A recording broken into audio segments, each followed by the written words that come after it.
All right, friends, we are doing one video a day for the first 100 days of 2025.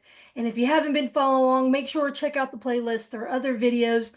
These are ranging around 10 to 25 minutes, and I want them to be practical for you. So, today's video is on the seasons of a real estate investor's journey. I'm going to share what this means and what each season is, and then I'm going to share what it practically should mean for you. And so I have some notes over here, so I may be looking at those, but this really matters. One of the biggest issues that I find with real estate investors is that they they don't understand the processes that it takes to really build something in this real estate investing world. And then on top of that, they burn out. And so maybe they are, but they're grinding and then they burn out. And so clarity is one of the things that I have found helps helps people, navigate through and avoid burnout.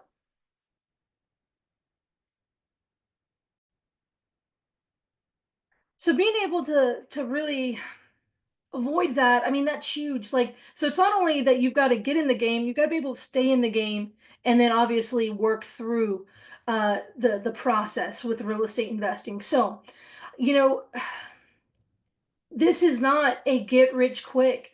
I don't care what YouTube, TikTok, your favorite guru, I don't care what they're trying to sell you. This is not a get rich quick opportunity, especially when you're talking about wealth.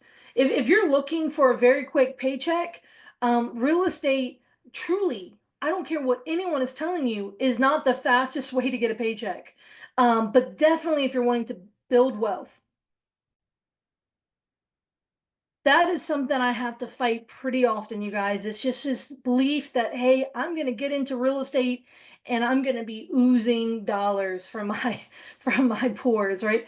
Like that just it is not a get rich quick opportunity, and especially wealth building takes time. And so that's one of those things, is understanding in the journey that time is a factor. You've got to give yourself permission for this to take time, but then also you have to build your plan out to allow for time, right? So one of the big parts here is that, let's start there. There's four stages of an investor's career. So let's start with talking about the four stages, and I'm going to define each one. Okay, the first one is the dreamer. The second is the starter. The third is the estate builder, and the fourth one is the ender. Now, I did not come up with this. This is something I've learned from Pete Fortunato, John Schaub, Jack Miller, and the likes. These are the mentors who I have the privilege of standing, these giants who have the privilege of standing on their shoulders. And I've always been very thankful for this outline of the journey. And so today I'm sharing it with you. So let's start and break down. Okay, there's four of them again: dreamer, starter, estate builder, and ender. Let's start and define them. Oftentimes people don't always include the dreamer part. I actually think it's a necessary. So what is the stage of dreamer? For me, and these are some of the definitions I've gotten from folks like Peter Fortunato and others, and then this is also how I define it as well, is that ultimately this is where you lay the foundation for example, why you should invest in real estate. This is where you really begin to dream and see the path and the opportunity towards freedom. And this is really where you need to get that buy-in of, why are you doing this? If it's, as I just said, if this is to get rich, I promise you the money is not enough of a factor to really keep you going when things get tough. Because when something takes time and it takes effort, you've got to have a strong why pushing you through, because otherwise you are not going to be able to really be able to get through those difficult times and really push through and not burn out and quit. And so I think that this is an important foundational aspect. And so in the dreamer phase, this is when you are learning around the power of real estate investing, the benefits of real estate investing, and then you really understand your driving why. Why are you looking to do this? Again, if it's just for the money, that is a very shallow reason. You've got to dig deeper. One of my favorite exercises One of my favorite exercises is something called the 7 layers of why, or 7 levels of why. And it is 7 levels deep. And you basically have to say, why do you want to invest in real estate? And so for me, it's I wanted time freedom and financial freedom. Well, why do you want time freedom and financial freedom?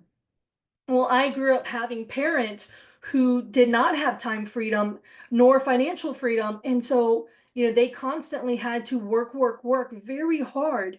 And that often meant sacrificing time with our family. Why is it? And so the next layer, why is it important that, that's like that you're there present with family? So if I kept going, it would get one very vulnerable. Maybe you can start to hear that, right? And I think that's really important. Why is because you've got to get it to where it is a deeply impactful why, so that that can be the foundation for what's going to sustain you when the going gets tough, whenever, it's going to require more of you. This is where you buy in to the why. Okay. This is where education should be. You should be starting your educational journey of understanding, real estate, understanding the benefits, but also understanding the processes, understanding the terminology. It's a whole new world of terminology, especially on the investing side. And so this is where you are starting to learn, what makes something a deal? How do you find a deal? How do you fund it?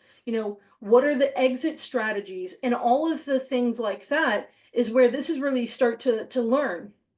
And in that dreaming phase is where I would encourage you to build out a plan, figure out what your destination is, and then build in an action plan to get there. You know, some folks are like, Courtney, you don't need education, you just need to take action. There is a level I agree and I disagree.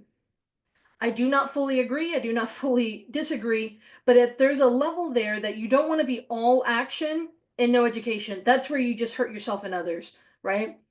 But then you don't want to be all education and no action, because that's also where you hurt yourself and others, because you're not doing anything with the important information you've learned, the powerful information you've learned. Um, and so that's where I think you need, to learn from the right mentors, right? You need to learn from folks who are already doing what you want to attain, and then figuring out how did they get there and what are the steps that you're going to need to start taking. Um, and this is where you have to establish, what benefits do you need from real estate? Real estate can benefit you in many different ways.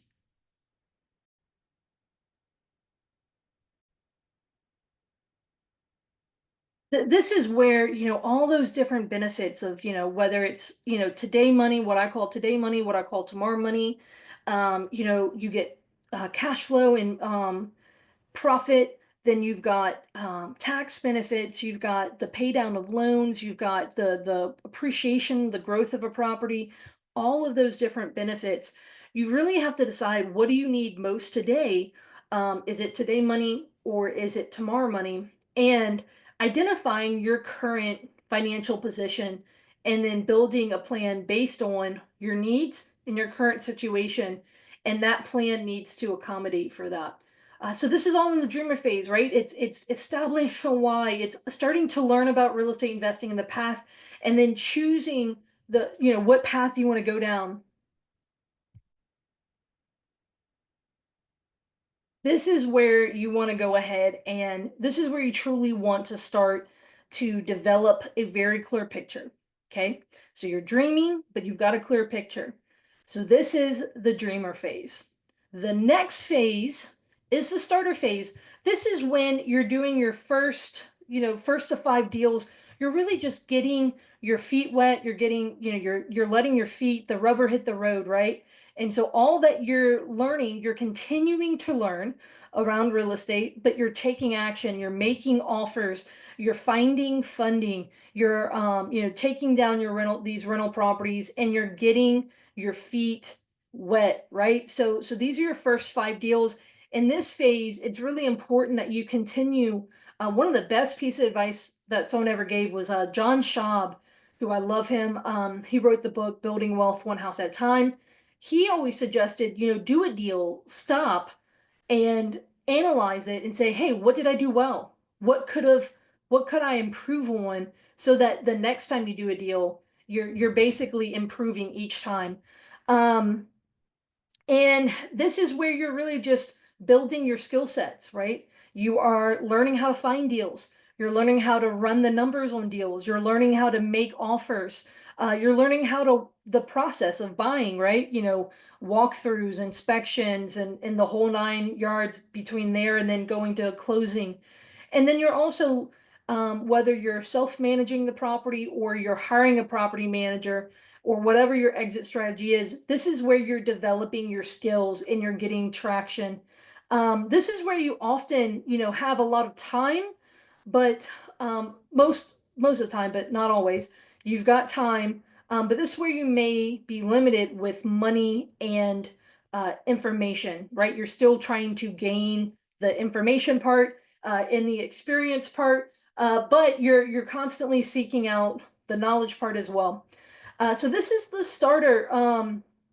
You're really it's a beginner type of investor, a beginner phase. And so, so the dreamer is really just you understand that this journey is available for everyone to acquire freedom, and you're really getting the big picture and getting a clear picture for yourself.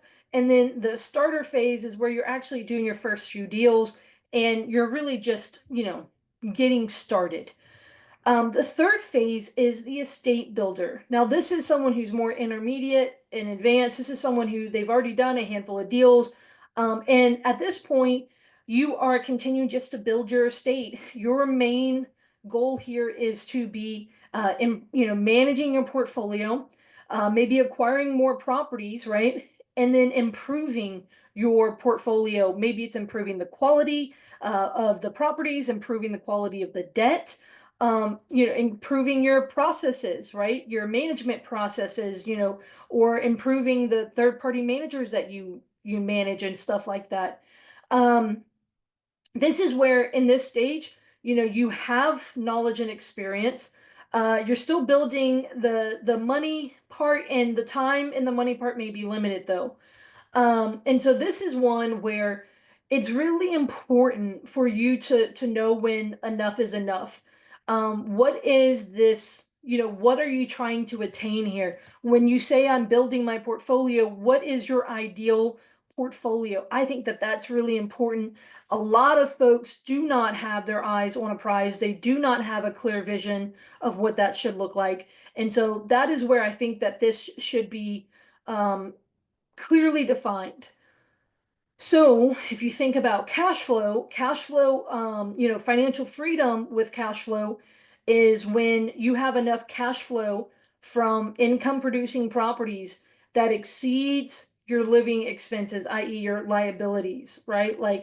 And so this is where you've got to get clear on what does that number need to be? Maybe you're like, hey, my living expenses are, 7 grand a month, but I don't want to become financially independent until 10 grand a month. You've got to figure out what it looks like for you. And again, you've got to define it. And so this is the estate builder phase. I am in the estate builder phase.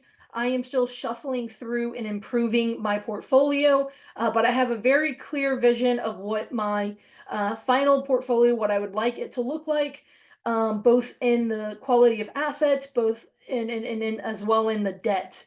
What type of debt do I want to have on the property? So I think that's important here. And then the final phase, so we had dreamer, starter, estate builder, and then the fourth phase is ender. And ender, this is someone who is financially independent. They no longer have to work for, their income. Their income, as long as the deals are, the properties are occupied, as long as these things are happening, they're basically making money while they sleep. But in all um, intents and purposes, they are financially free. And these folks often have the most time. They may be very picky on their time, is more so, let me say it that way, but they may have the most money and the most experience, but they're most sensitive time wise. And so that's really important to go through. So, like dreamers often don't have much money or much knowledge, but they have a lot of time. Starters often they're starting to get a little bit, of experience and information. But the money, they often will have more time, but not as much money and knowledge and experience as well. Estate builders, they're definitely growing in experience and they are growing their money, and their time is limited. And then what you have is where you've got enders who, again, they're going to be picky with their time, but they're going to have the most money and the most experience. So let's talk through an ender. Um, this is where you want to make sure you're reducing risk, right? Once you hit that number, that you're managing your income and your expenses, because things like inflation exist. It impacts preconceived plans, right? So you need to be reducing risk. So you want to make sure that you're managing what you have built. And then, sometimes when you're an ender and you have built wealth, sometimes the biggest problems is keeping your capital deployed and not letting it just um, stay dormant, not earning anything. But then there's also risks to deploying it outside of your own, estate. So there's some things to kind of do with that. Um, John Schaub, I mentioned him before. This is where he says, you want to build wealth, enjoy it and share it. And his wife likes to call this phase not the ender phase, but the spender phase, right? So this may be where, again, you're maybe spending more time with family, various things like that. Um, and this may be where you're doing deals either to help family and friends or to help other estate builders, things like that. So these are the four stages. I want you to identify which one are you in, and are you progressing through these phases? And then I want to encourage is that I want you to think about the relationships with you have with different people in different stages. For example, I'm an estate builder. I am learning a ton from enders as well as other estate builders. Okay. And then I'm also helping a lot of dreamers and starters, as well as some other estate builders, right? Now, I have helped some enders because, let me explain, I have done some deals with them where I have potentially, I'm more active in the business, so therefore I have more deal flow, things like that. And I may provide them opportunities to deploy their capital, to partner with me on a deal, things like that, where, they don't necessarily need this deal to continue to be an ender, right? Like they don't need this to, continue to help them get out of the rat race or anything like that. But maybe it is something that is, they're really now trying to just really grow what they have. But also, they want to be mindful of risk, right? So I want to encourage you. So when you are a dreamer and a starter, a ender, they may find a lot of fulfillment in helping, but again, they may be sensitive to their time, because they are financially free. Therefore, they may be, for example, traveling with family, going to go to a family event in the middle of the day, and they may not be available, always. Same thing with an estate builder. They may be busy in the business, and so you want to kind of keep those things in mind. But then at the same time, they've got the knowledge. If they're restrained on time, but they've got the knowledge and potentially the money, what can you do to provide value in their life, time wise, if you are a dreamer and a starter and you have time? And so that, please don't just go up to them and say, hey, how can I bring you value, right? That then puts the pressure on them to know what you can bring to the table. I would encourage you, if you know an estate builder or a ender in your life, and I would encourage you just to pay attention to them for a period of time, and then pick up on some things and say, hey, I noticed that XYZ.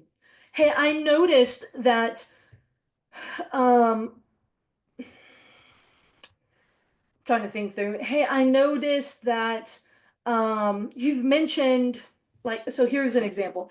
I like to attend conferences where I get these big manuals. Um, I love to have mine like organized, things like that. It could be something like, for example, if I happen to say, you know, well, no, let me give you a real example. So there was a period of time where I did offer someone to organize their books, and basically put the labels on the outside. So it's, I mean, easily accessible versus if those were all white binders and none of them have a label, I'd be like, it's, at that point a jackpot. So for those of you listening, behind me is where I have all these binders.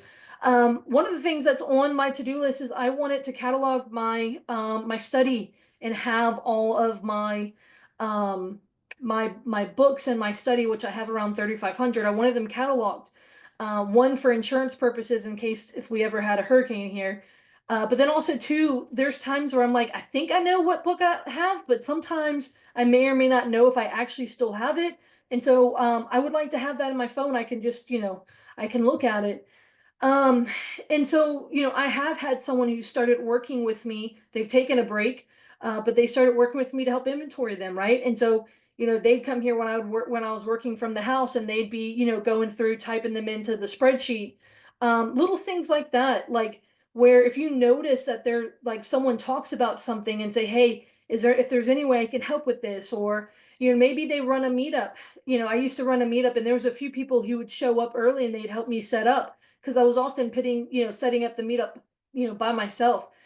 Those things were really helpful, and we got to have conversation through that process. Um, and that always meant something. So, I want to encourage you to think through these relationships that you have with the different people in the different stages. I want you to identify, which stage in the real estate journey you're in, and understand that again, it's going to take time. Look, this journey is available to anyone seeking freedom and financial freedom, time freedom. But then understand you've got to buy in with a strong why and a strong understanding of the process, as well as buy in that it is going to take time. And so that's today's video, is really just going through this process. Hearing this was always super helpful for me. Really just kind of laying out that there is a level of a blueprint.